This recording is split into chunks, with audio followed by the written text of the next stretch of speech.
Okay,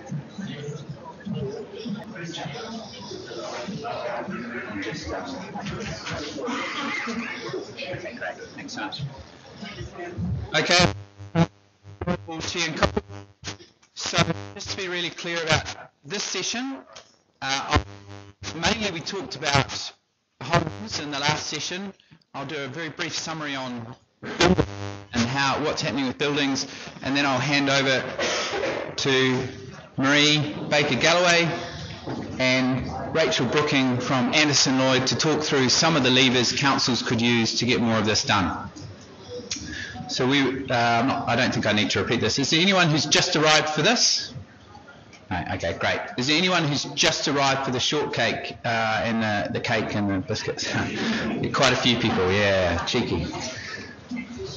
Okay, so just very briefly, and I'm aware there's some people in the audience, Andrea, who know far more about this, so I'm feeling a bit nervous actually. But just to touch on Green Star, we have a number of tools now. Communities are for large developments like Tamaki Regeneration Project or Auckland Airport. So I won't really touch on those here, but we have a certification methodology for that now, which looks at livability, economic job prospects, health, walkability of those large communities.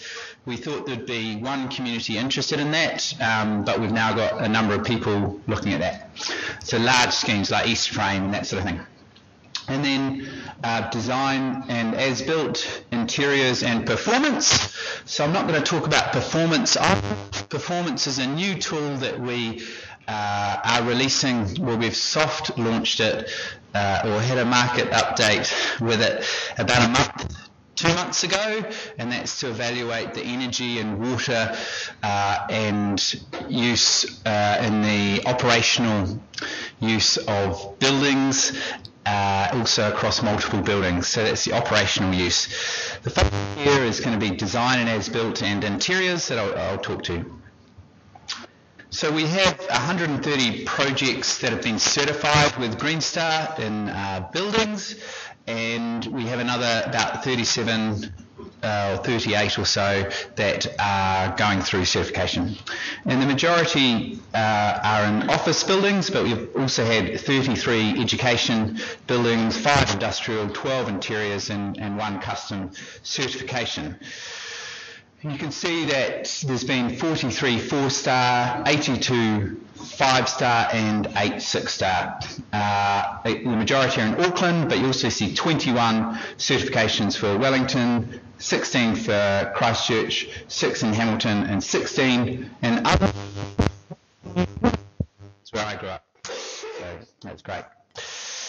So what types of certification are there? Well, for office buildings, you can have design and built certification, education, design and built, industrial design and built, interiors, it's just certification at the built stage, at the completion stage, and for custom, it's design and built.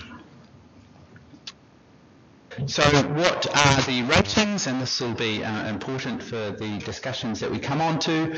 At a design stage, it's all of the design documentation and theoretical modelling. It's assessing of the design of a new build or major refurbishment, and this submission can be lodged as soon as the evidence is available. It can be achieved prior to practical completion, but you can't go later than 2 years after practical completion. That rating expires 24 months after practical completion or when the built rating is achieved. And the built rating, it assesses the actual new build or refurbishment, so the actual outcome, requires submissions of as-built documentation, and it can be achieved only after practical completion, and it's valid for the life of the building.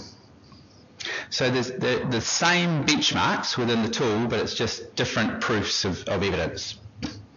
And there's increasing interest in wanting to get built ratings. With rating tools, what you get is more buy-in to the design element earlier on, but we're increasingly seeing people want to achieve the built ratings in terms of the outcome. So So the areas covered are management, indoor environment quality, so more than just air quality, it's daylight and other elements, energy efficiency, transport, water, materials, land use and ecology, emissions and innovation credits. So it's really important to note here that Andrea and others have done a lot of work to enable people to be really innovative and come up with ideas that could move the industry forward, and they're open to discussions on that, okay? So people might say it's very prescribed sometimes, but the team is there and open to how we can move things forward. So I had someone the other day say, hey, maybe we're next to a train station, could we capture the energy from the trains braking and potentially use that? Hey, you know, let's look at that. That would be quite exciting to analyse, wouldn't it? You know, and there is potential way to activate that. So those are the areas. Credits are undertaken, which earn points, and then there's a weighting factor applied to those. And then there's the final score results. So just to give some examples, in offices, new builds, major refurbishments and existing buildings can be undertaken at the design and built stage, and the building types are for commercial offices. So it's you need 80% of the area needs to be an office building in order to use that rating tool. And an example is Stout Street in Wellington, 5-star office built, was achieved in 2015, and it's a Category 2 heritage building, so it is possible. On interiors, it's a built rating only. It's for any commercial office interior project regardless of the base building it sits within, and again 80% of the build needs to be, 80% of the assessed area needs to be office buildings. And an example there is a really classy office building. Wow, I don't know who works there, but they must be pretty sharp. That's our office, so you're very welcome to come. Members are welcome to come and visit and use our office space at any point. And it's been really good for things like the America's Cup because we were able to watch the parade go past. So a 5-star office interiors was achieved. Industrial, we have undertaken industrial projects for new builds and major refurbishments, so that's designed and built, and it's industrial buildings as defined by the New Zealand Building Code, and at least 80% of the gross floor area must be a combination of industrial and office space, and a minimum of 60% of GFA for industrial purposes. So an example there is the Ceres Organics building, which achieved a 5 Green Star industrial rating in 2016. Education, we had a huge amount of uptake in education, so the building types are childcare, schools, tertiary education facilities and entire new campuses. And interestingly, the work we're doing to enable volume certification in Green Star can really help people who have multiple buildings, so we can make it quicker and simpler, about potentially 50% less time and cost in terms of getting Green Star certification done also. Here's an example of one of the top, a 6 Green Star education facility, Tumirumiru, I think, which is north of Auckland. Yeah, I think Kawakawa, did someone say? Yeah, great, thank you. Then tools for a range of buildings, I think, for health, for theatres, for hotels, and even for convention centres. So we can do other things. We customise a tool to fit that type of building. So there is 4 Green Star achieved using the custom tool for Forte Health. So that's just a brief summary of how certification works. So now I'm really delighted to welcome Marie. Are you going to start? You come up together, Marie Baker-Galloway and Rachel Brooking. Thanks so much. Let's give them a round of applause.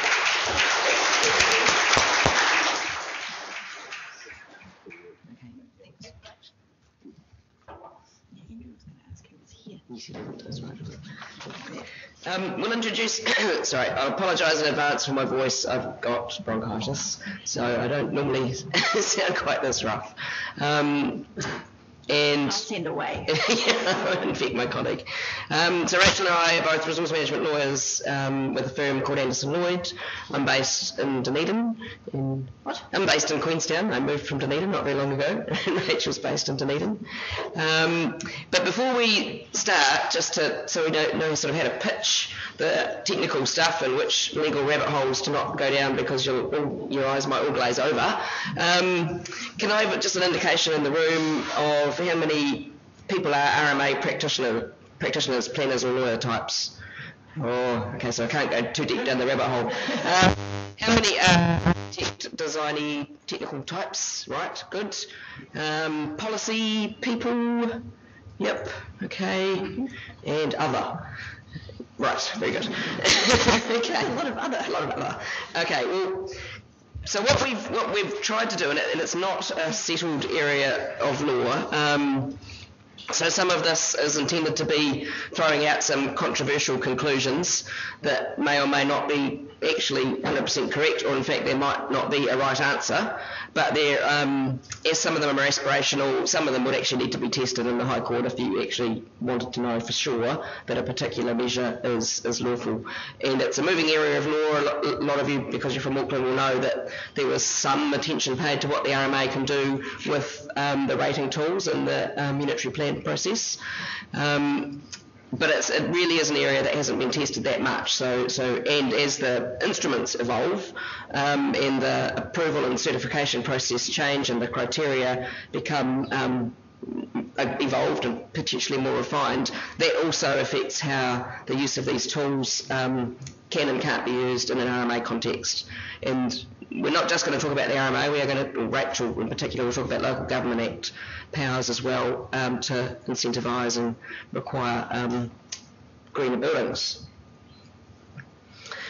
Now, sorry, another thing I should ask, I take it that most of you are actually familiar with the different systems around the world that sustainable building is incentivised or required in different jurisdictions.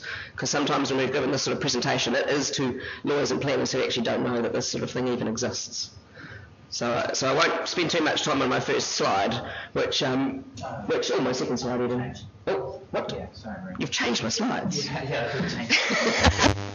I was talking to the rating system, so I did. Cool, all right. Hey, look at that. I have to check carefully, don't I? Whenever it's wrong, I'll just say, oh, Andrew changed that. It's okay. Right. Yeah, so for those who aren't familiar, that's the summary of the instruments that the Green Building Council has got.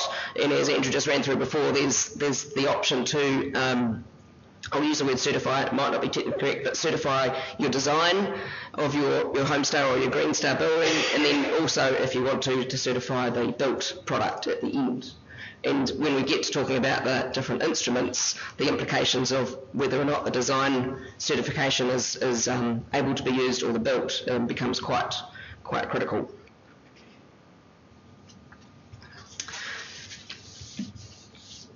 And one of the reasons I wanted to put this slide up to show the steps and the quality control, if you like, but also the fact that there is this independent third-party assessor applying their expert judgment to either your design or your build. Once I get into RMA speak, that characteristic of the Green Star and the Homestar rating tool is really critical to where it fits and where it doesn't fit into the RMA tools and how councils can or can't use them in their plans and in their consenting processes.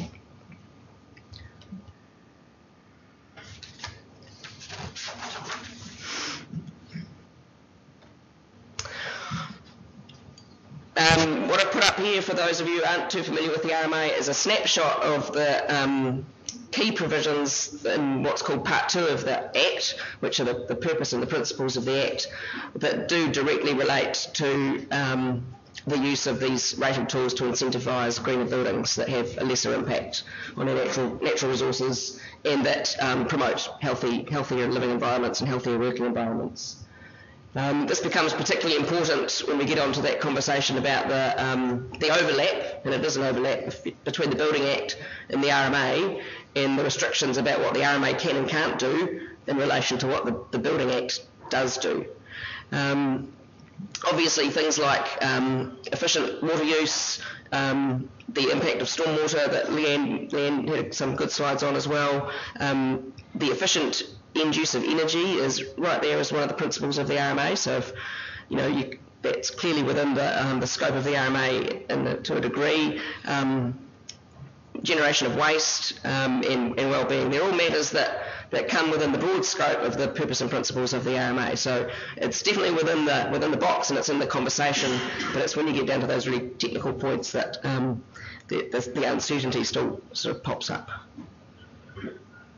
Do I do it?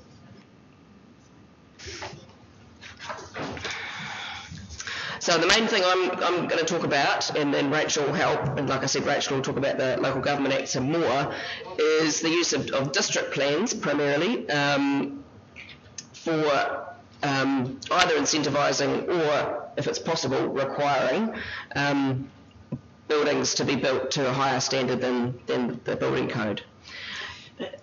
I'll just jump in here because a lot of you weren't planners or lawyers or policy people in the RMA space. So if we just do RMA 101 just for a minute. So we're talking about district plans here, which are different from regional plans. So territorial authorities or city councils, or in Auckland, your council does everything, but in other places the district plan is for what you can do on your land. So that's when you have conversations about zoning and density and all those things, that's for a district plan. You can also have regional plans, and that's for discharges, so stuff going off into the air, stuff going into water, taking water, things like that. That's all regional, so different. We're not talking about that today. So councils, they make these district plans, and they're a very public process, and people make submissions in these hearings, and then council staff give recommendations. We're going to talk about that in a wee while, and then the decision makers make a decision. Then those provisions can be appealed to the Environment Court, and the Environment Court normally hears things are fresh, starts again, and then that appeals from the Environment Court go to the High Court, and that's on points of law only. After the High Court, there's the normal Court of Appeals, Supreme Court process. And you'll see up here that we're talking about objectives and policies. So this is once you get into the district plan, which is regulating what you can and can't do on your land. So it has a lot of statutory terms around what objectives and policies are. And, objectives are fairly airy-fairy statements sometimes, or they can be a bit more specific, but they're your aspirations. They're your aspirations, and then you've got policies that fill out the detail a bit more and break the objective up into different parts. And then often, this is the thing that gets talked about the most often, you'll have rules that implement those policies that link back up to the objectives. And there's a lot of stuff in the statute about that flow, and Marie's going to talk about that in a moment as well. So the rules say sometimes whether you can do something or not do something. So if it says you can do something, it will say it's permitted. This thing is permitted, go ahead. You don't need to talk to council, you're fine as long as you meet whatever the things are that are set out in the plan. Or it might say you're prohibited, can't do it. Hardly anyone ever uses prohibited. Nuclear power stations are prohibited in most places, but not much else, unless you get into regional issues and water. So those are the two sort of binary things, if you're permitted or if you're prohibited. But most things come somewhere in the middle, and there's this range of things that do need a resource consent. So you have to go through a process. And those things, we refer to the activity status of an activity. Of something, if you can build if you want to do something on your land, is it permitted? No. Is it prohibited? No. Okay, so what is our activity status? And there's a range. So it can either be controlled, which means that the council must give you a resource consent, so long as you meet whatever the criteria are in the plan. And then there is restricted discretionary. So the plan will set out the matters that the council can consider. So the council is not allowed to consider anything else, only the matters set out in the plan, so you know what those are. Then there's discretionary, which is council can consider anything it likes. That's the resource management matter. We can't go wider than that. And then there's non-complying, and this is a special category because there's a special test. If you've got a non-compliant activity, you either have to show that your project is not contrary to the objectives and policies, so the bigger statements, or that the effects are no more than minor. Or are minor. So that's a more difficult hurdle that you have to get through for a non-compliant activity. Controlled activities are very easy. Restricted discretionary depends on what the matters are that the discretion is restricted to, and discretionary, you're just relying on a good council to administer it fairly. Cool. So good. So this slide here, the different paths that we'll briefly explore during this presentation, and well, in fact, I don't explore the third bottom bullet point, incorporation of documents by reference, but that is one of the mechanisms that the Green Star and the Home Star certification tools could be referenced and given profile in the district plan if it's referred to in other provisions as well. The methods, the third bullet point down from the top, are the provisions that have the real effect, because if there isn't a method to implement the objective and the policies that sits above it, then the objectives and policies just float around and nothing really happens. So that's really where most of the attention we pay in this presentation comes, is the different methods that are there, that a council could put into their plan. But those methods do have to be founded in the objectives and the objective and the policies that sit above it. And again, this is a bit of RMA 101. The way that the plan is developed, and if you are getting involved and active in this sort of space, it helps to approach it in this way as well. You can't just zoom in and start looking at the rules and making comments about the rules and the other methods, because without the foundation above those rules, you're sort of swinging in the breeze a bit. So the first thing, if you're trying to incentivise more sustainable buildings in the RMA, is to make sure there's an objective at the top of the hierarchy that makes a statement about what the council's particular aspiration is about incentivising sustainable buildings. Now, when the council is developing its plan, it has to go through this process called Section 32 evaluation. Now, in my opinion, it's a process that the council has to go through. Some people refer to it as a test. So there's a little bit of a debate about that, but it's a mandatory process, so it's to help with good planning. And what that process requires is that when you're determining your objectives, the council has to evaluate whether each objective is the most appropriate way to achieve the purpose of the Act on that topic.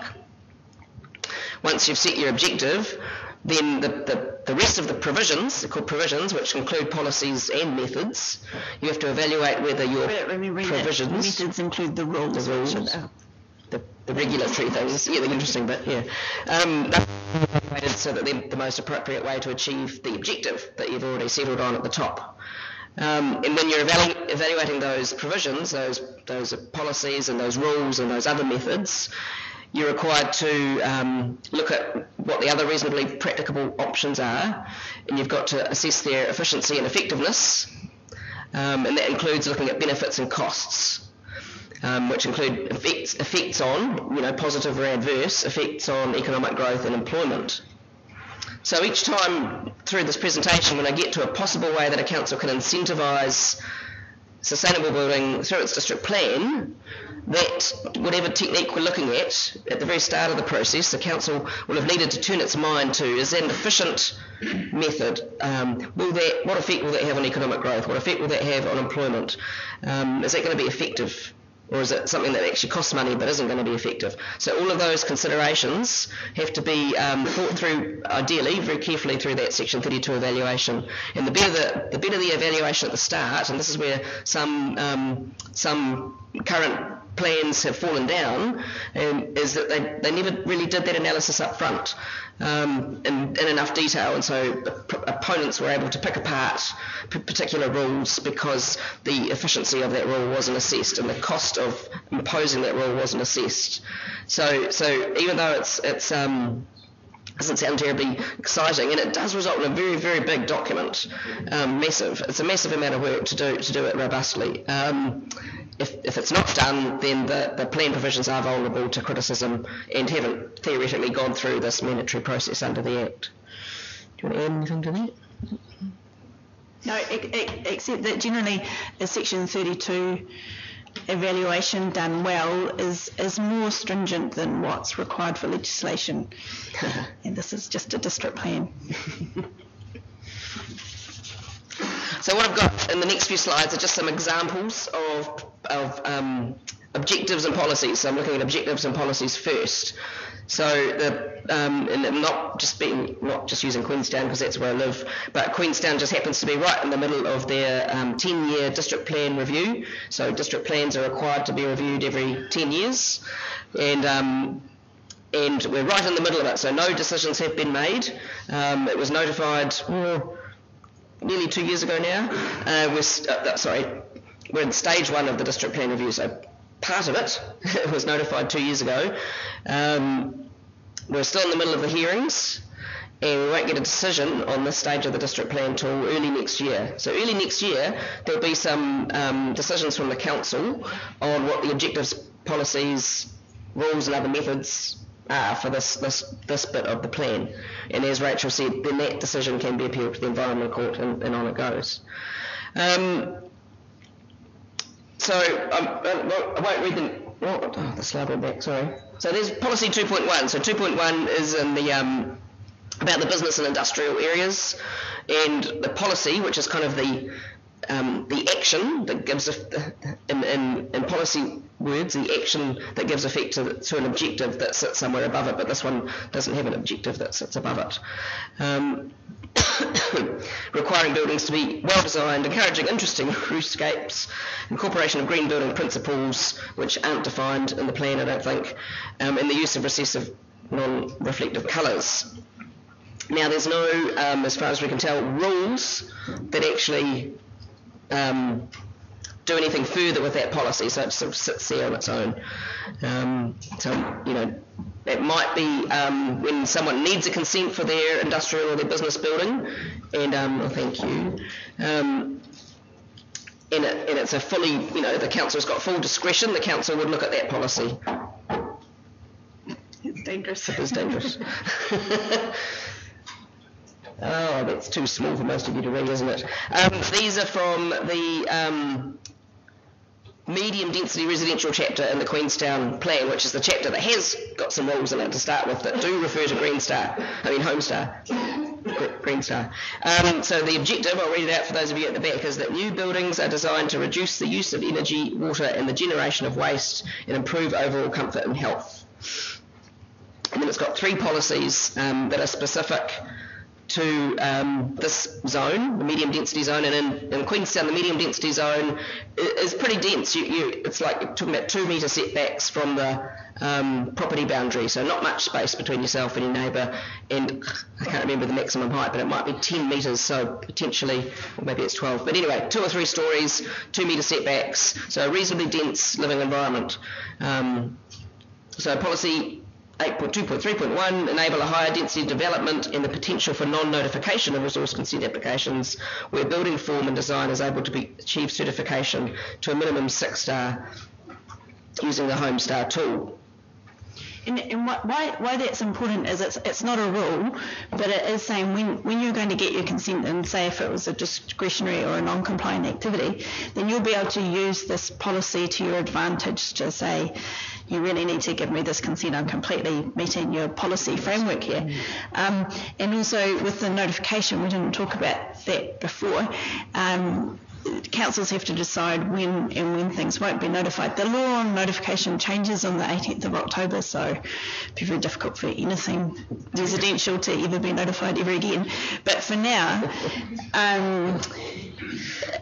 notification is a big issue, because if you can skip notification, that means that nobody can make submissions on your proposed development, which means that they don't have standing to then appeal any grant of consent to you either. So that potentially saves you appeals to the Environment Court and High Court.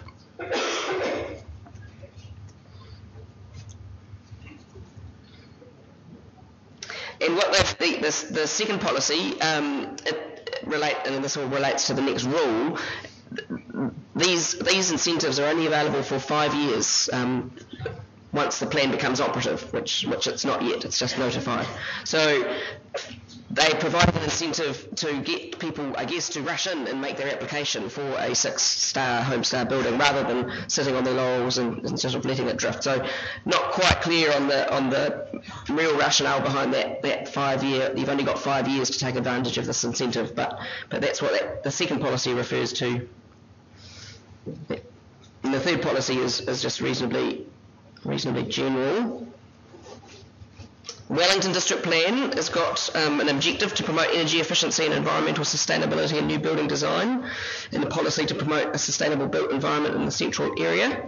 And as Rachel said, particularly when you're at the more difficult levels of getting a consent, a fully discretionary or non-complying, at the very least, if there are objectives and policies that only a very well designed, very sustainable building can meet, that can be a significant advantage.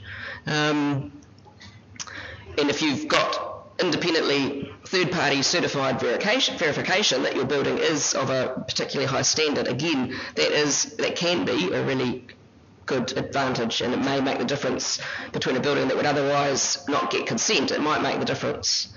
The other area that I haven't actually explored in these slides, but that is worth bearing in mind, and that could come into the objective and policy framework should a council choose to do so, but I haven't seen an example of it yet, is an emphasis on positive effects. So more and more councils are looking at, and when is it the change to Section 104, is that in the Act now? Yep. Yeah, so there's the new Section 104 that got amended in April, or whatever the Act was amended. You now take specific account of positive effects of a proposal. Now, if you can package up a proposal for an otherwise reasonably hard to consent development and emphasise, again through the third party certification, the positive benefits of the very high standard of building, then that could make the difference between getting a consent application over the line and not. So those incentives, they work in that very hard category. So that's kind of one area that the Building Council can start looking at, is when you're looking at developers who've got a difficult consent, does this give them the added advantage that's enough to get it over the line and enough to incentivise them to use it and to get into it properly.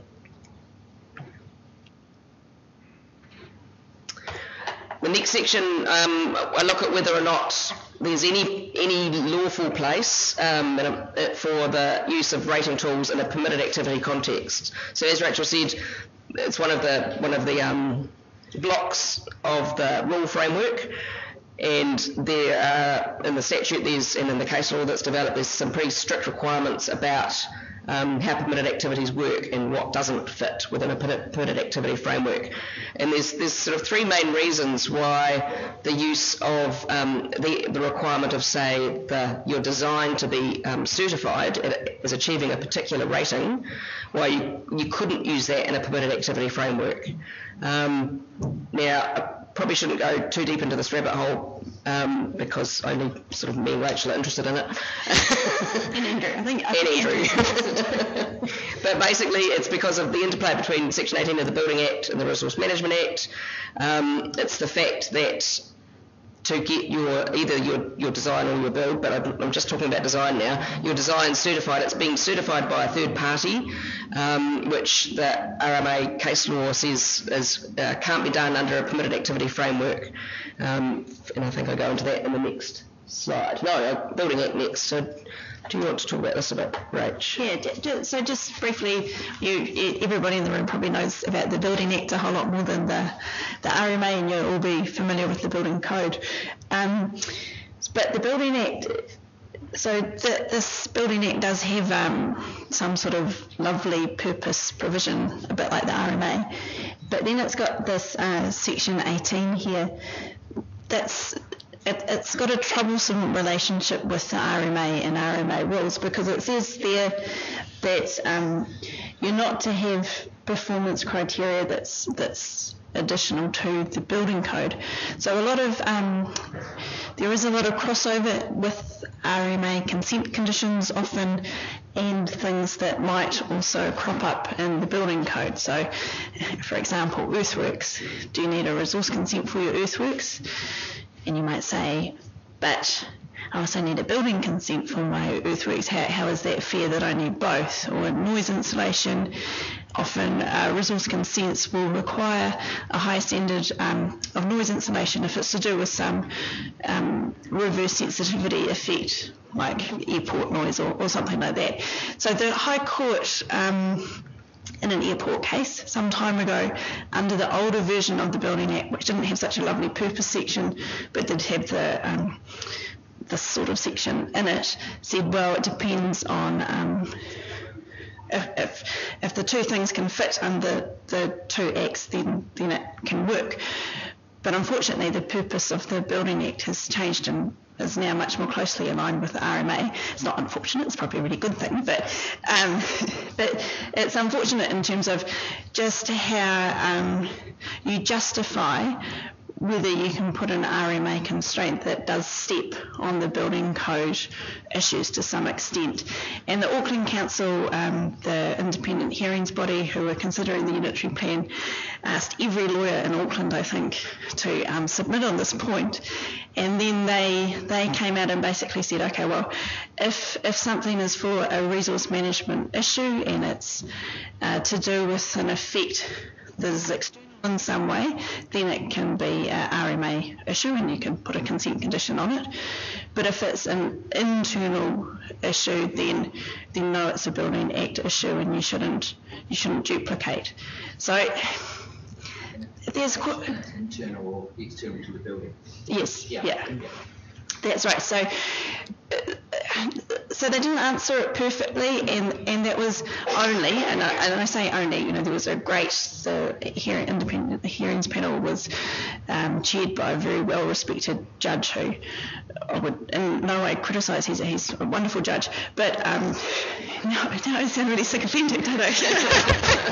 I don't mean to either. But my point is, it is a difficult issue about how you balance those two things, and it was only at the council hearing level, which actually turned out to be the same as the Environment Court level. So the High Court hasn't really examined this issue in any detail, and the legislator hasn't seemed to examine it in any detail either. So it's a bit murky. There's room for improvement. It's probably not that hard for government to say exactly how they want the two to be aligned.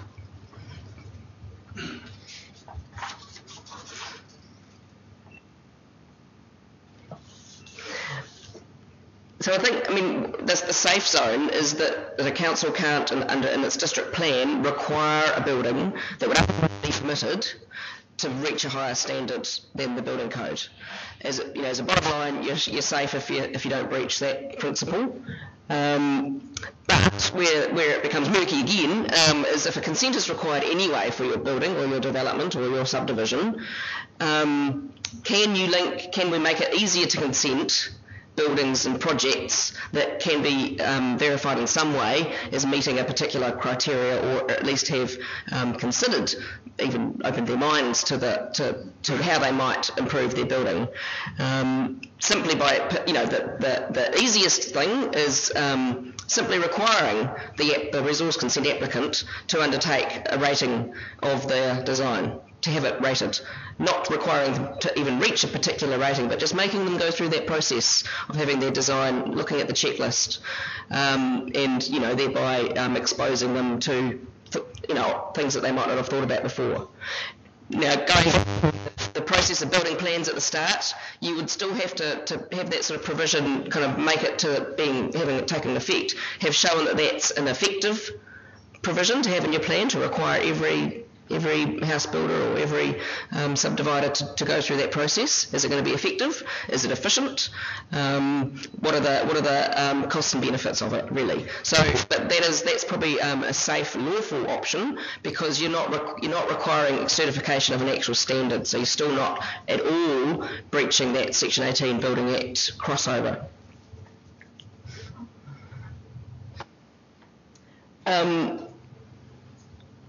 The other thing, moving away from the sorry, is that a question or a stretch? No, it's a stretch. The other thing, moving away from the Building Act issue with permitted activity rules in particular, is the fact, whenever, and this is not specific to the Green Star and Home Star, but whenever you've got a standard that requires third-party certification, where there's an element of subjectivity to it, and I'm not saying that in a critical way about Green Star and Home Star, but where there is that framework, you can't have it as a requirement for a permitted activity.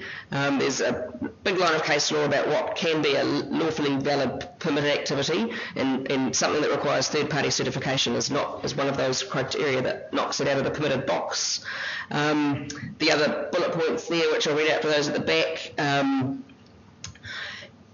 there has to be comprehensive. A permitted rule has to be comprehensive and to a reasonably informed but not expert person. And so if the permitted activity rule said you're permitted to build your commercial building if it reaches 6 Green Star rating, well, a not expert person is not going to be able to go, yep, I'm pretty sure my office block is going to reach 6 Green Star. So that kicks that out of that category as well. And the final point must be sufficiently certain to be capable of objective assessment. And again, that's on the face of it, not having to go and look at a separate, much more technical document and as a layperson try and determine objectively if you're going to meet that. So those are the main reasons why in the permitted activity framework you can't really push for certification requirements. And a lot of the case law that sort of underpins this more recently, like there's a lot of old case law, is in the area of protection of water quality in our waterways from nutrient discharges. So there are tools, there's a model called Overseer, which is similar but different to the use of a Green Star or a Home Star certification process, where a qualified assessor, overseer, auditor person comes along to the farm, takes all the inputs and the farm management things, and some of those choices of what they put into the model are a little bit subjective, and a lot of it's much more hard to have it come up with a different answer.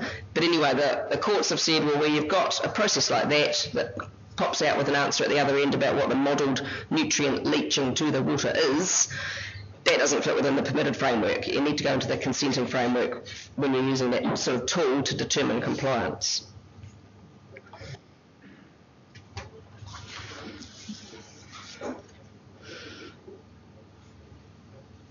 But once you get to rules that do involve subjective judgments, in a consenting context, that is lawful, and it's done in a lot of areas under the RMA, landscape effects, aesthetic design, nutrient discharges, which I just talked about. So the concept of a third party making an assessment or an evaluation to determine whether or not particular standards or criteria or outcomes are achieved is entirely valid once you get into that whole as a consent required, the consent is required framework.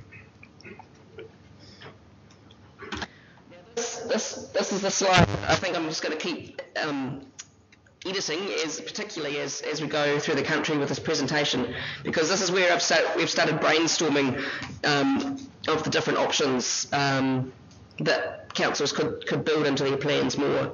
One of them, the first bullet point, councils could simply require, right at the application stage, so again we're still talking about you need a consent, so starting from the assumption that you need a consent, they could require that the certified design be submitted with the application. Now, a council could not require that design reach a particular standard, or could set the standard that they want that design to reach. Now, the second bullet point is one where there would be some argument. Can a council then subsequently impose a condition requiring that the building be built in accordance with that design? That's where it might be crossing over into the Building Act territory again, and where things are more dubious.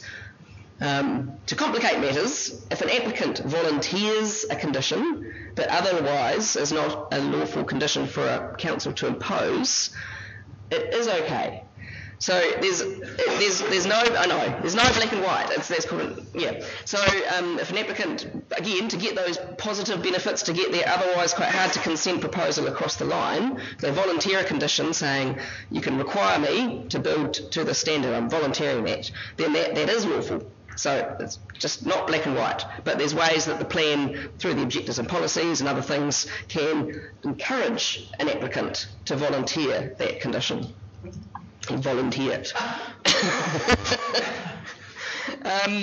If you're talking about, say, a subdivision, again, you can have registered on the titles that come out of that subdivision consent notices that require the next purchaser to, for example, simply go through the rating process for their design, or you could require them to meet the particular design rating. Again, if it's volunteered, definitely, probably lawful.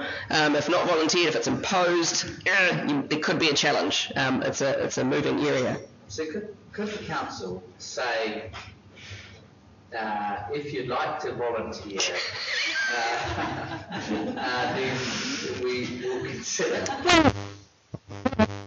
Application that's otherwise not looking like it's got a good chance of success for other reasons, it would have to be for other reasons. Okay. So say it's much bigger in built form, it's more imposing, it's bright, flashing lights or whatever. It won't be flashing lights if it's getting a green star. Yeah. It's for other reasons, not maybe looking a bit uncertain, but you would volunteer this thing that gave positive benefits in an RMA sphere generally, but kind of unrelated, then Yeah. But it would be easier for the council to initiate a friendly conversation like that if they did have some objectives and policies that backed it up. So they can say, you're going for a discretionary consent, here are the objectives and policies, what are you doing about them? Yeah.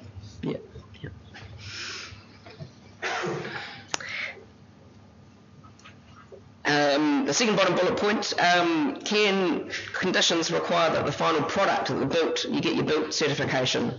And my opinion is that a consent condition can't require that for a couple of reasons. But the main reason is, so say you got your design certified, you built in accordance with your design, but for some reason it actually doesn't manage to reach the certified built standard that consent required. What are you going to do about it? You can't make them tear down their house if they actually did build in accordance with their certified design. Really, in reality, what it does is it means they require retrospective consent for that non-compliance.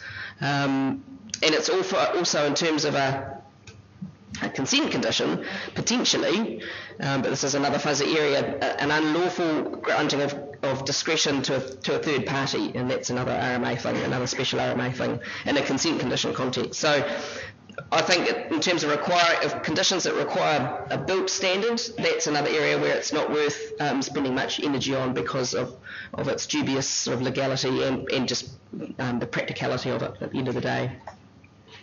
But the last bullet is compliance incentives. So you could create a rule framework where if you've got a certified standard submitted with your proposal, you qualify for an easier consenting category, or like Rachel said, you qualify for non-notification, which is still a benefit, but it's becoming less of a benefit as the RMA reduces the opportunity for notification in the first place. You could get, we'll show you a rule from Hamilton, you get height bonuses if you do certain things which include the design showing you've got six-star design certification. You could get a density bonus, which is what they're trying to do in Queenstown. And in the case of subdivisions, for example, you could get a lot number bonus. So say it's pretty easy to get 5 lots or lots of this size, but if you register on your title consent notices that require people to undertake a Homestar design rating, then you'll get 10 lots or whatever. So there are ways we think that are still lawful, but that incentivise applicants to go through some sort of process of rating their design at the very least. And the other matter that I forgot to put on the slide is a lot of plans have assessment matters. Now, they're not rules. They don't have regulatory effect, but they draw the council's attention to particular matters when they're processing a consent application that's triggered by a rule. And so you could definitely include in the assessment matters, as long as it tied back to your objectives and policies, the requirement to assess whether or not the proposal has achieved a certain rating under Green Star or Homestar, or you could word it more broadly. So whether or not there's evidence of a sustainable building, blah, blah, blah, blah. So those assessment matters are another provision where you're pretty safe in terms of the legality of it, and if you've got a strong policy framework that sits behind it, could make a difference for some proposals. So that's at the moment the Queenstown rule. It was notified in this medium density zone, which if you wanted to breach the allowed or the anticipated density for the medium zone, you could do so if you achieved certification to a minimum 6-star level. Now, it didn't specify whether it was design or build, so it was a bit of a whoopsie. And it's in the middle of the process, like I say, so nothing's happened to that. That is still the notified rule. It's gone through the hearing in front of the commissioners, and the council officer, who has a formal role to play in assisting the decision-making panel, the council officer read all the submissions. Some were in support, some were in opposition, and I'll actually just flick on to that slide. Some were in support because they were, but the ones in opposition though, they weren't opposing. This is my reading of it. They weren't actually opposing the requirement to be certified. They were just concerned about the impact of more dense development in that zone or in their neighbourhood if someone did actually take advantage of this. So unlike kind of what happened in Auckland, where there was some quite strong opposition to the reference to the tools, there wasn't so much of that in Queenstown. It was more neighbours going, oh no, we actually don't want a bigger house that's closer to our boundary, even if it is Green Star certified, because as a neighbour that makes no difference to me. So that was the main opposition to its use in Queenstown. And so the planning officer looked at those submissions, and the main reason the planning officer, as far as I can tell, recommended that those provisions be taken out is because she could find no real link between the effect of a higher density building or little development and a more sustainably built building. So there wasn't an actual link in terms of mitigating the effect of this more dense development with the requirement to build more sustainably. There was a disconnect. So that was the main reason she turned it down. Interestingly, she did read the independent hearing panel's decision on the concept and disagreed with them. She thought that it was a sort of a lawful thing to do. And I've got there in a quote that none of you will be able to read. Her reasoning for disagreeing with the IHP being valid was that the performance of a development can reduce effects on the environment by achievements such as reduced energy demand, less particulate emissions, reduced greenhouse gas emissions, and the like. So she saw that there were some very relevant RMA concerns that could be addressed and effects reduced by the requirement or the incentive to impose a higher building standard. So, like I say, it's in a state of flux, this whole argument. Now, the next few slides are about the what was in the proposed Auckland Unitary Plan, but it never saw the light of day. So I won't spend too much time on them because It's all 5 o'clock. I might skip right through the actual slides on the provisions. That's the panel's, the summary of the panel's decision, which Rachel covered earlier on, which was about that an RMA instrument can't regulate the internal effect and internal construction aspects of a building. It can only regulate it as it relates to external effects, what it looks like, noise, discharges, and so on. So I think we've pretty much. Like I said, Hamilton's got a really interesting rule where, which seems to have stood the test of time because it's been there for a while. It's about the design ratings, which is good because, as I said, I don't think you can go to the built rating in a rule framework. And if you've got, there's a whole table of things that if a proponent of a building has 2 or 3 of these sort of amenity benefits, they can go to a higher height than what would otherwise be allowed for in the zone. And you can get up to sort of up 3 height bonuses if you've got 3 of these different amenity benefits, and one of which is this the design rating. So that's good to see. Now we're on to the Local Government Act.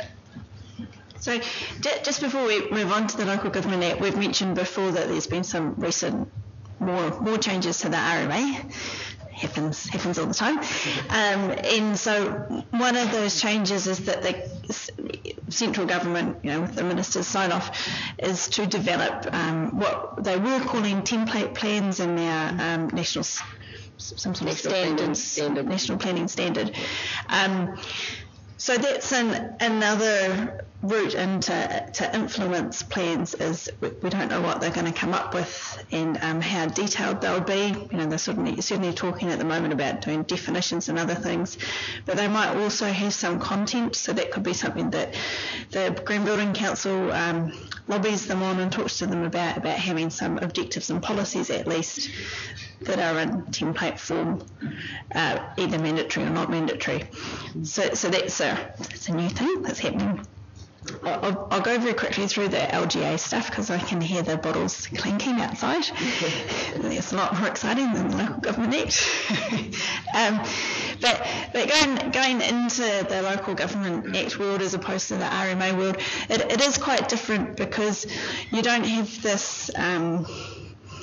You don't have as many processes around decision making as you do in the RMA space. So there's no equivalent of the Environment Court.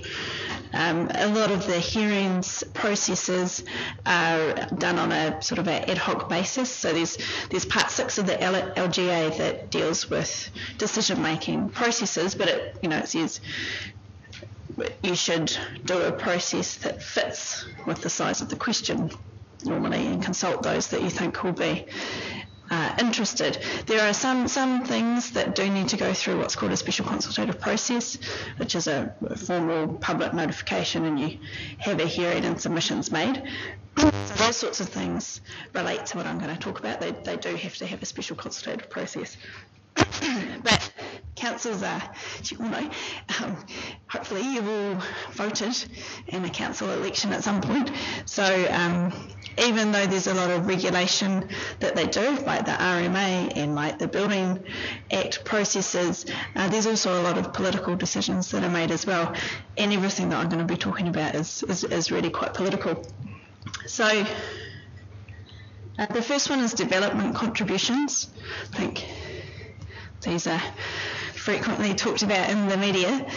So councils have always been able to collect money off developers for new development to pay for some of the assets that council needs to have because of that new development. So you could, and some councils still do, but they've only got another 5 years where they can have financial contributions or development contributions. Everyone's now moving to development contributions, but there are some very strict rules around what they can be used for, and councils have to prove that there's a relationship between the development and the assets that the contributions are required for. So they're a big financial tool, particularly in high growth areas like Auckland and Queenstown. And a council needs to develop a development contributions policy which sets the amounts and for different areas and for different densities and things like that. And what Wellington City has done, which is interesting, is that they've provided for a discount for a green building. So that's a tool that councils can use. I don't believe that's been challenged. Is anyone here from Wellington or know anything more about this? No. So that's an interesting thing that councils can do, but obviously it means that they're not getting in as much money as they would have otherwise, depending on what the pickup of this is. So it's a political financial decision. And another idea is perhaps you'd have to be very careful how you do this. You could try and speed up the process for building consent. There are timeframes on how quick building consents are supposed to go through, but if you could say, if we know it's all accredited already, you could maybe even do some form of delegation to accredited people saying, we know you've reached this baseline, so we don't need to spend this time on assessing your building consent. We only need to do the next bit, maybe. There's rates as well. So, let's step over here.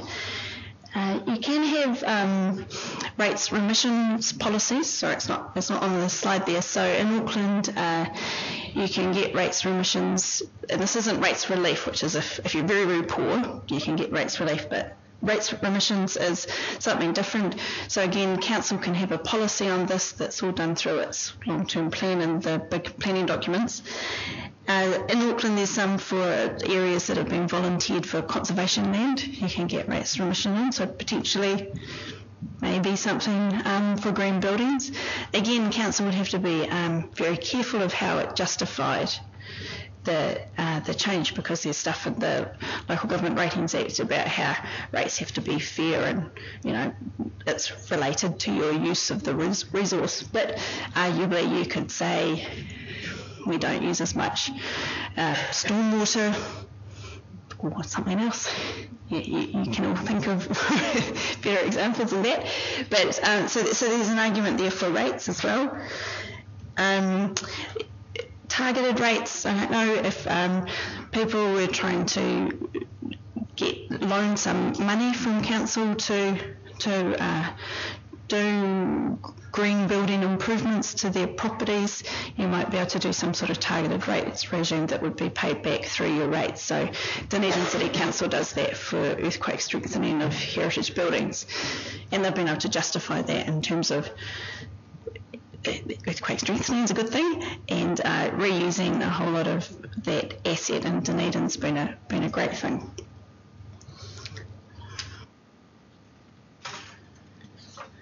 That's what I was just talking about. And I think the main thing with any financial tool of a council to remember is that it is a political process, so councillors need to be engaged with it and want to do it, and the public will be able to submit on it, and which means that you can all submit on it too. And then I think maybe the easiest and the strongest thing for councils to do is to look at their procurement policies. I think a third of New Zealand's economy is government or central government spending in one way or another. So obviously if councils are trying to procure green building or any other sustainable thing, that can only be a good thing, and there's nothing to restrict them doing it, unless it was going to cost them substantially more, and then you move back into your political space. I think first of all we'll say thank you, I think.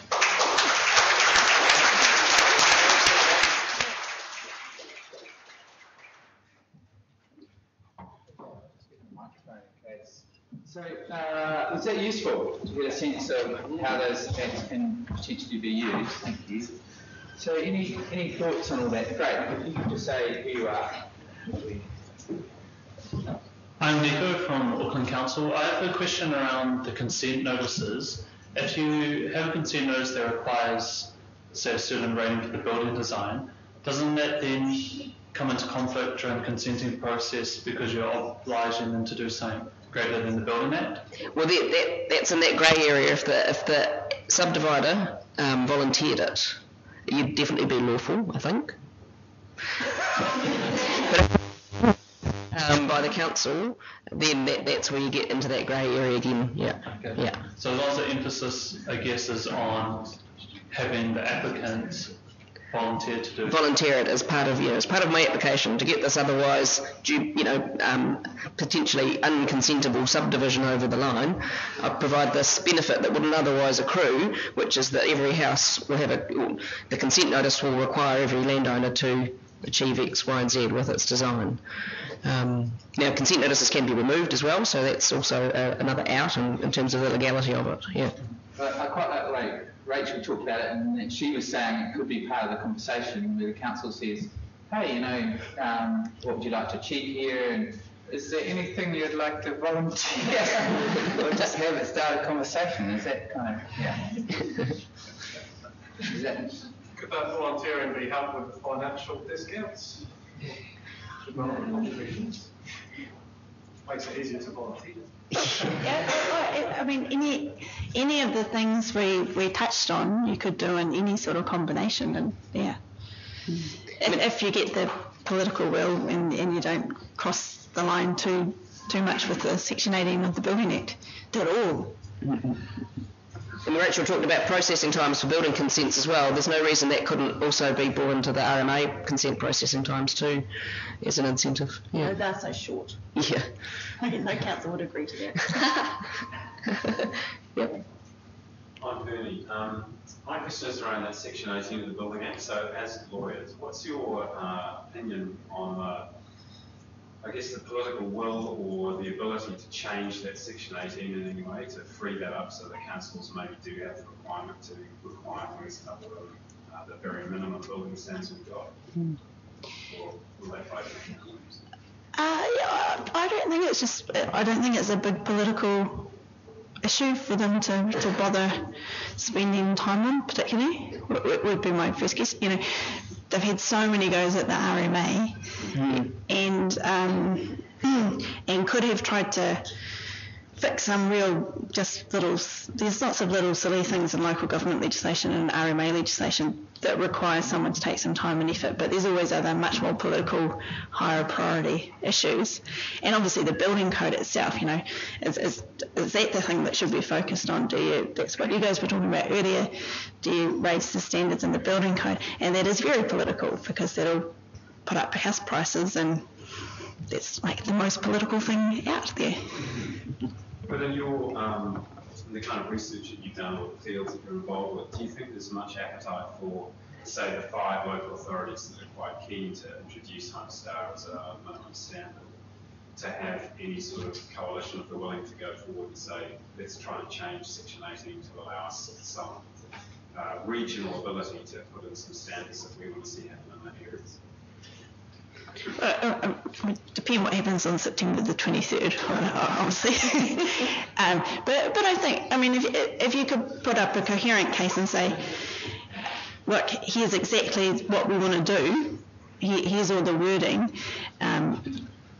If we get into a position when someone challenges us with the Section 18, because you might just take the risk and say, well, I think it could go either way. We're just going to box on until someone takes us to the High Court. Then maybe that's something that government would support, but I really... The other thing that would be... Sorry, Rach. No. The other thing that the Coalition of the Willing could do is get some absolute clarity on it with an application for a declaration to the Environment Court about exactly what a council can and can't do that's lawful in that space.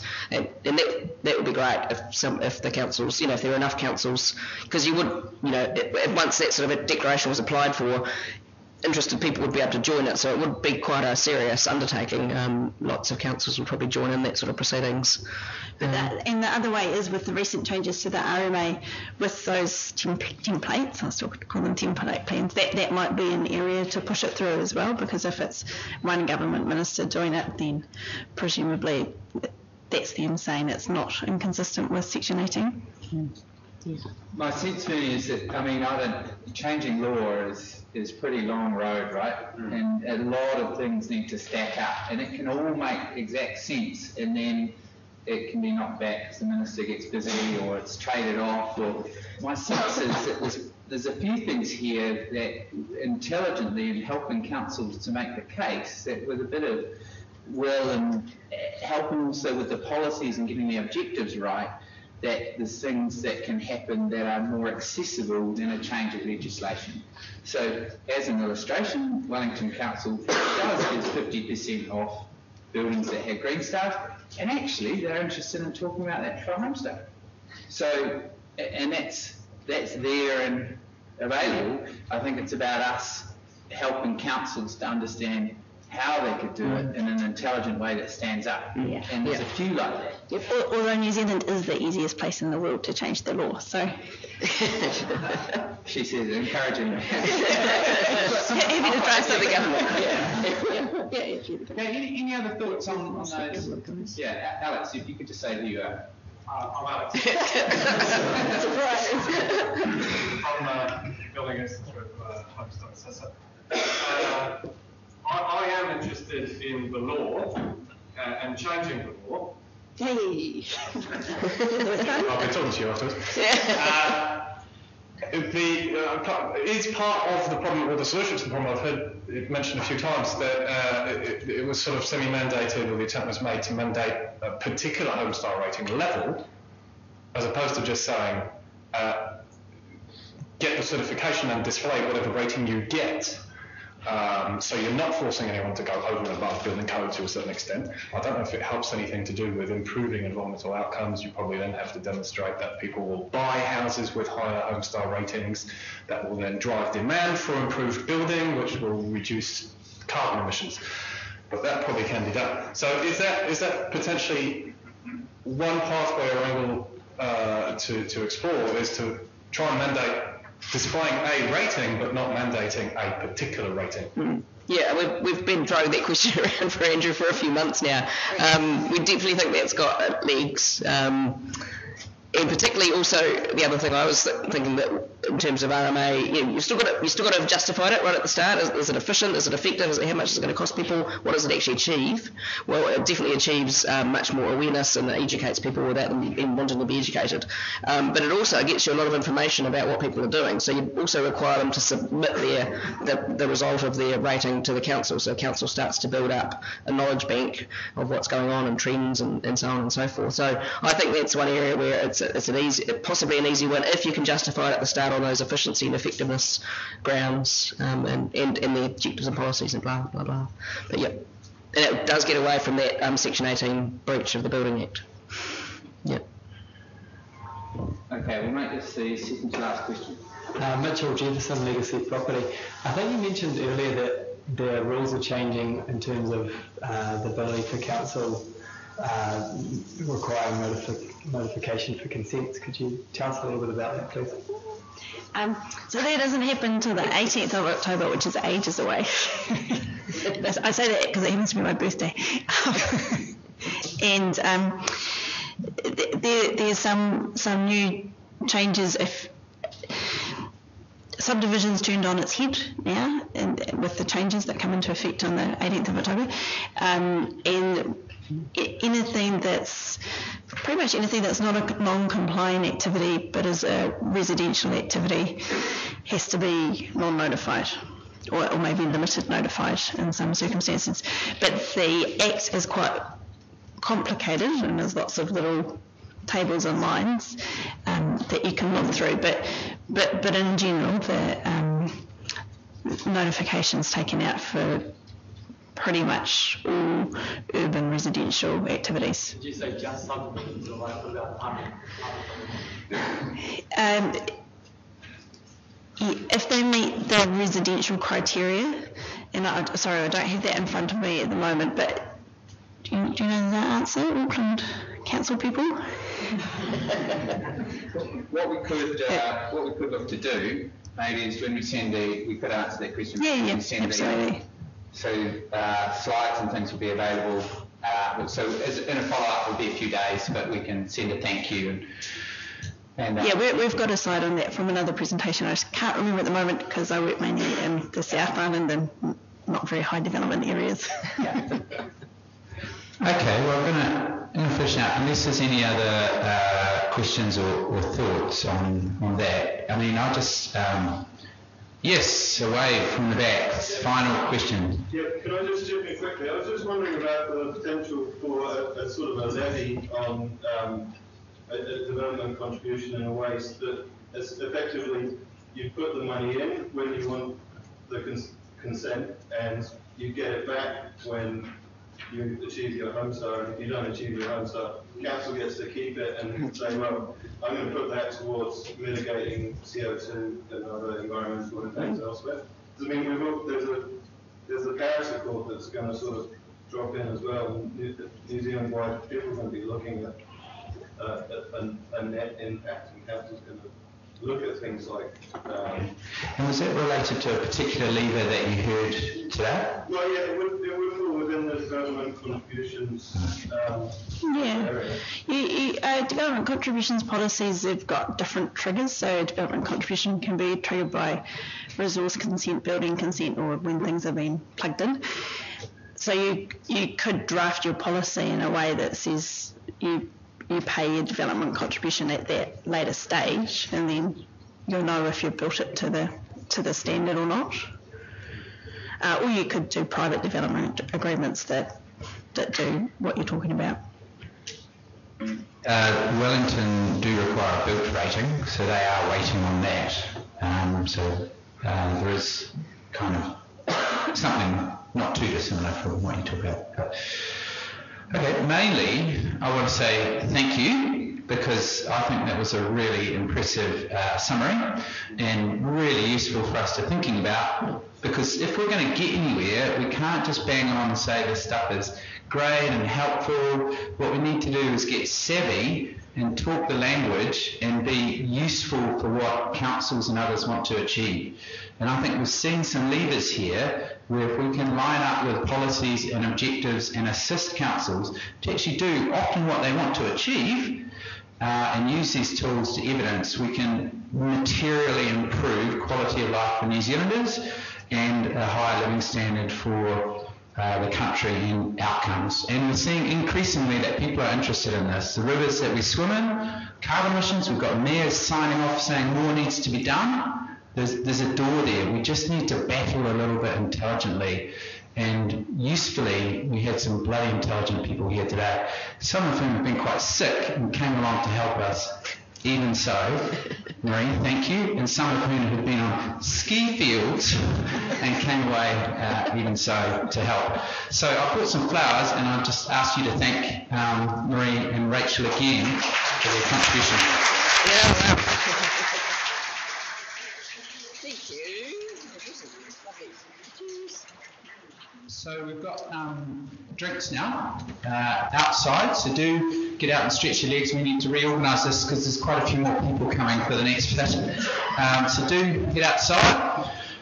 I mean, I think this door will be locked, so, but you're right there, so you know, you can leave things if you like. We'll be back here at 6 o'clock to start speeches for the next round. Thanks again.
Just a quick question.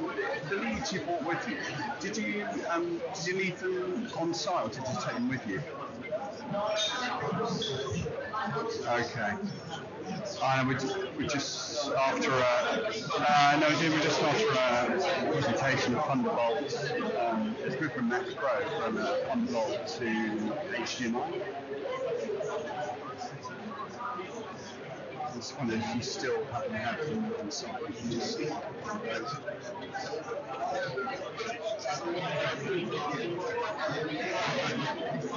Yeah. So the leads you used to put back in streets, were any of them Thunderbolt to HDMI?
I'm moving these anyway. Do you want to throw somewhere else? Did you just stand?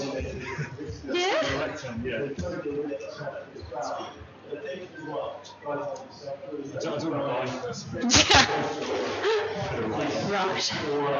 Move this one on.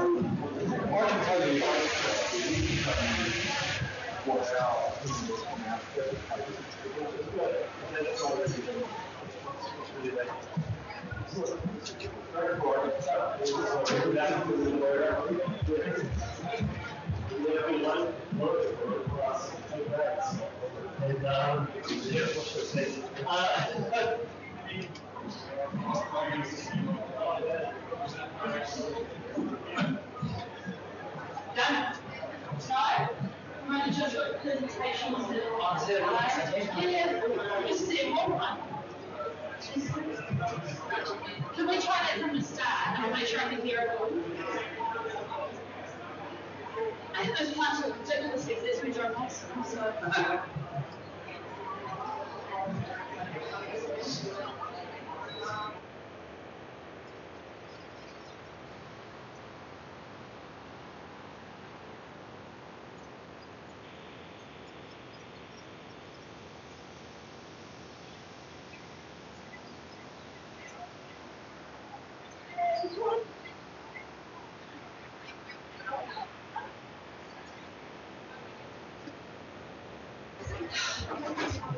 Yeah. Okay.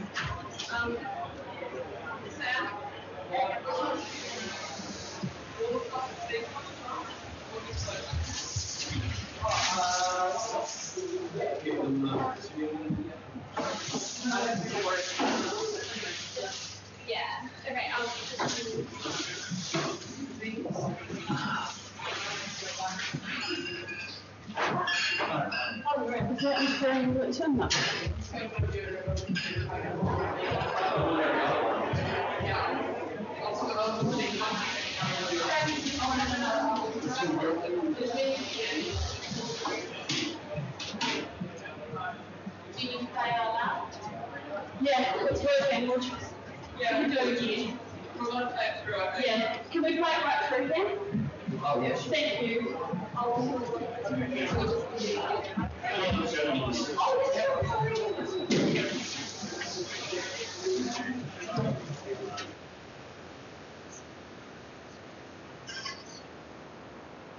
Is it too loud? I don't think it would, because there's no sound out there. Yeah.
Oh wow.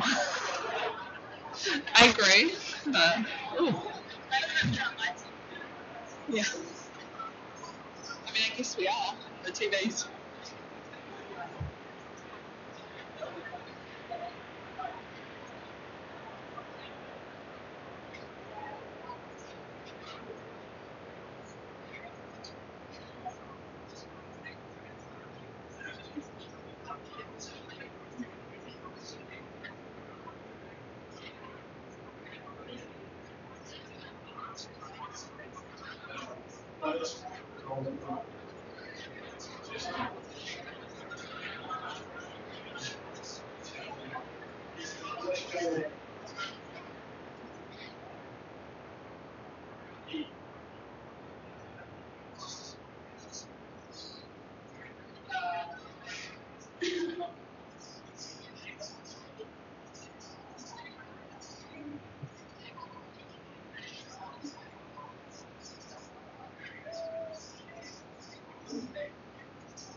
I think this one's only a minute or something.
Video's not working for Viridian.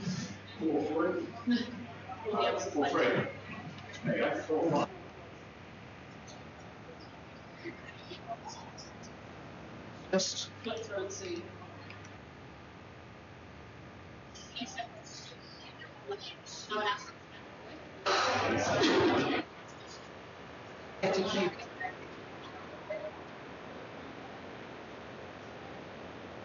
Okay, So that's it's all working. Meridian that won't work.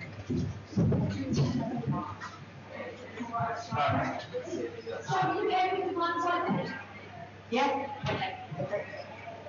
The Meridian one is We just have to read. Yeah. Can you just show Joe how to flip from the presentation to the Meridian video, which I've saved in the meeting folder? And the T drive folder.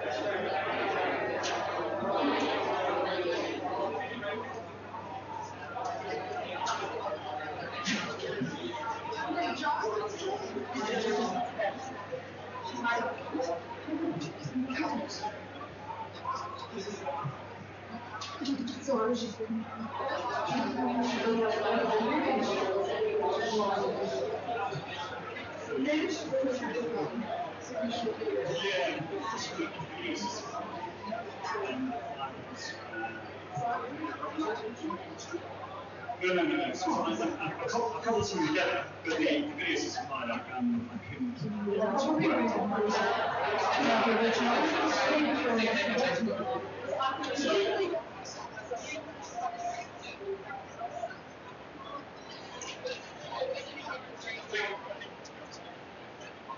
Test.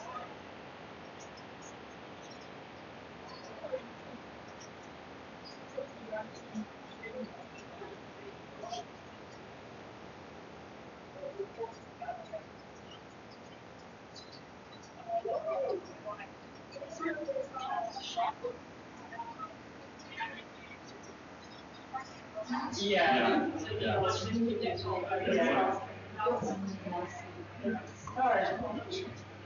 excuse me. You don't make it sound you feel good that you're trying to absolve from the yeah. They don't constantly really well. Yeah. How much courage do I need?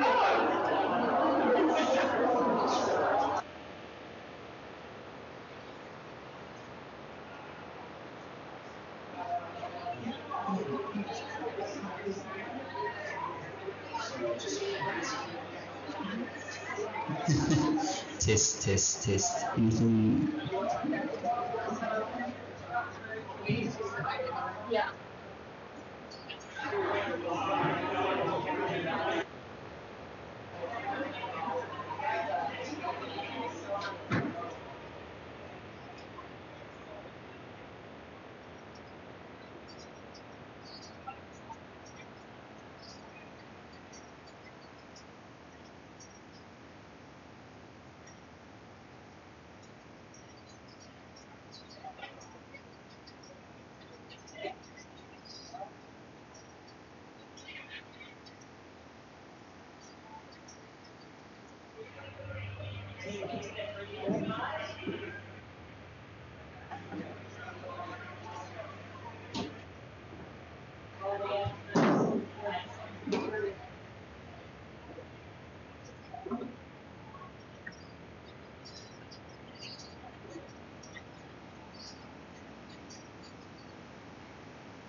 No.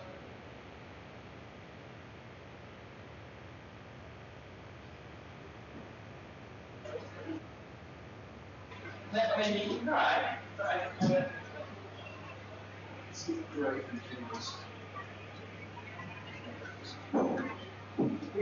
take it down here. Yeah. Then you can take down like all the seats as well. enjoy.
Oh, no, sorry.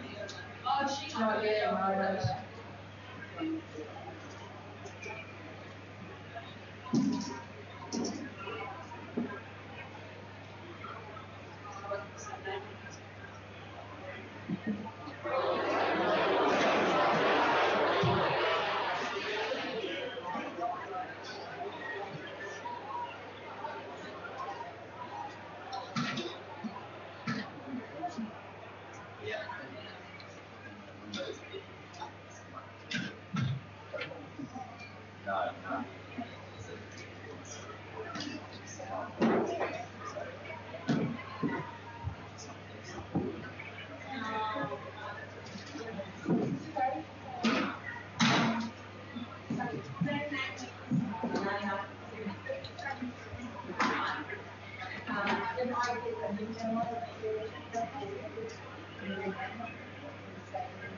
Yeah, my dad was really just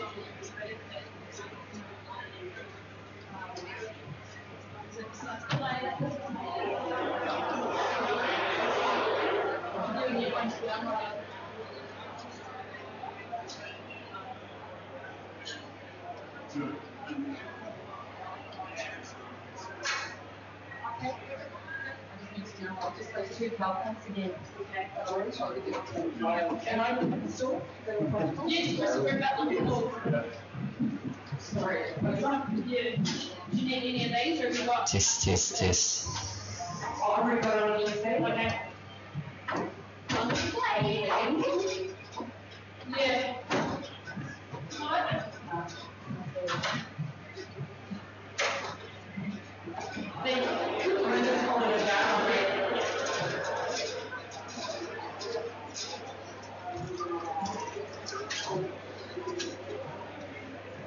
Test. Test. Test. Test. Test.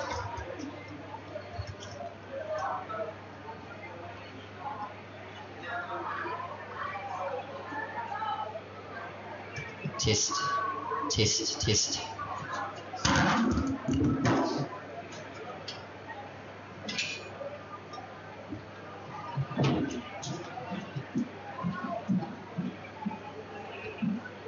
Yeah, I've got an XLR on that mixing test now that you can. Oh, great. Right. It's good, right?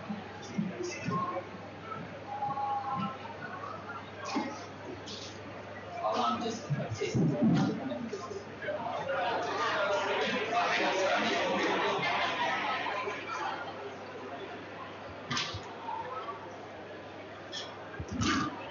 Test.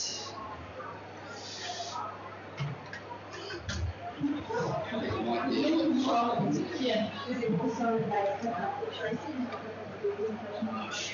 Yes, Central School. There you go. That's right. Yeah. Sounds very social lines in town. Yeah, they're like, they're not like close to John. The one a little bit in the middle is Mike's minute, and John's got his one to the camera. If you're a wanderer though on stage, it is a red light. So after the video side, then it's going to select that slide guide. Test. Test. Test. Test. Test. Test. Testing. Testing. Testing. Test. Test. Test. Test. Can you hear that? Testing. 1, 2, 3. Testing.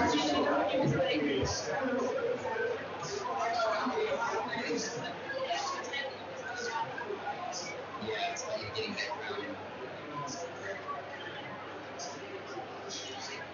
Okay, I'll just play.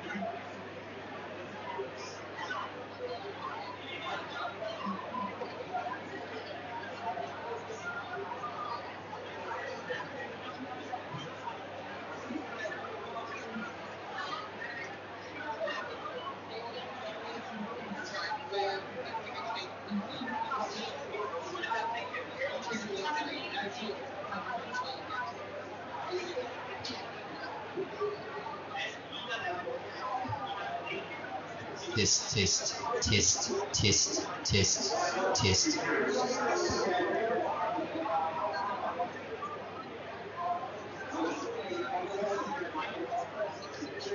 Test, test.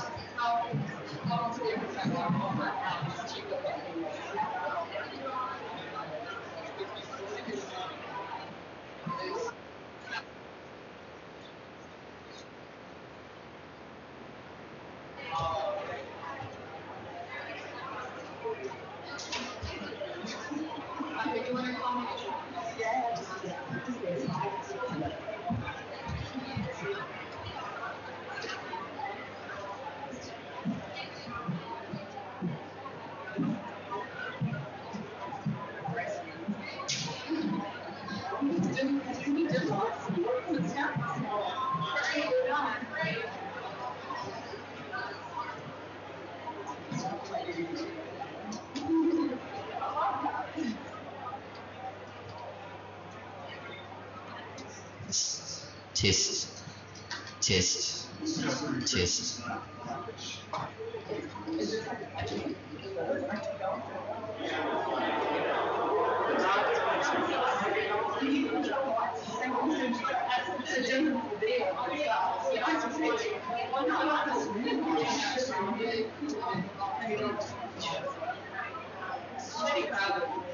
Just waiting on making sure housing is there and maintaining it working, but everything else is open. Speakers. Right on front. Yeah, and then the email that this is the better step. No, I don't know who exactly that is. That's from the other session. Yeah. So, but if I stand at the front and then you pass them, you send them to me or yeah, and you know, so they know, everyone that there's reserved seating for everyone. Okay. They should know everyone that should have a reserved seating. Yeah. So you try not to channel. Can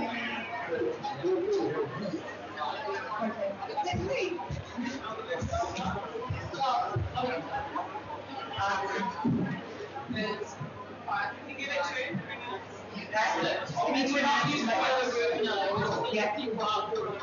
I think everyone put in here, I think if people like you said,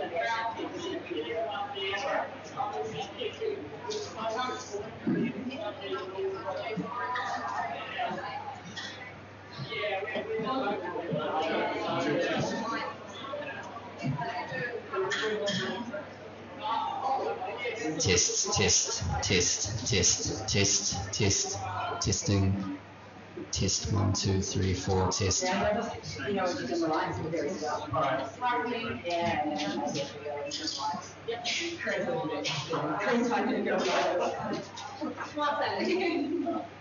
Myself next time.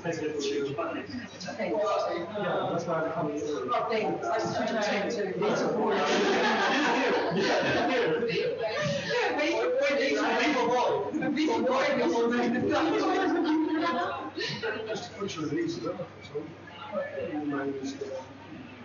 Oh, I'm not. I haven't been hiding since we were. Oh, I am just doing this. So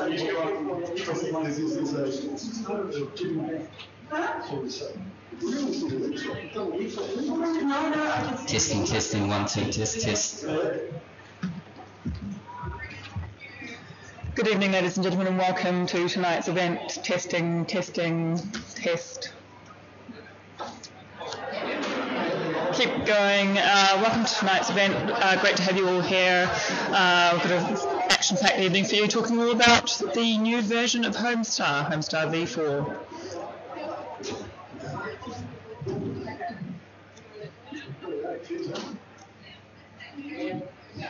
It's also the top to stand.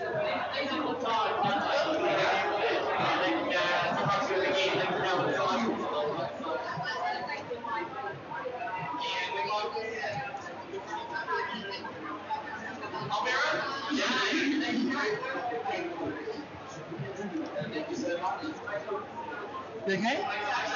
Good evening, ladies and gentlemen, and welcome to tonight's event where we're discussing the launch of Homestar Version 4. It's great to see you all here. It's an action-packed evening for you, and I hope that you learn a lot more about Version 4 and what it can mean for you and your business.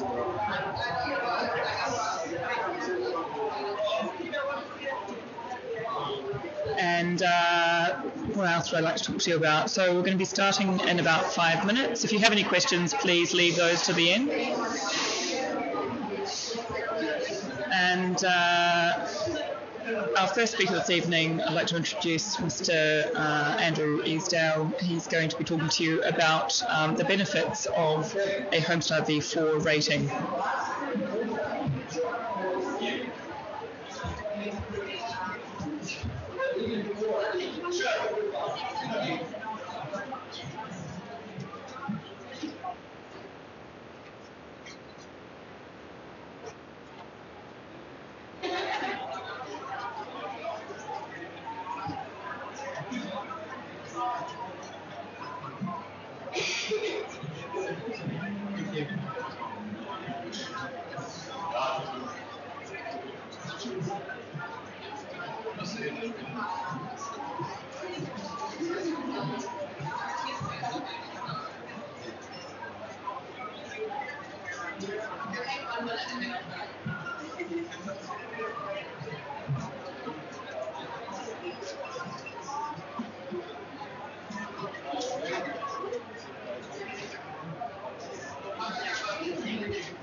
Oh, Joe's still there. Joe!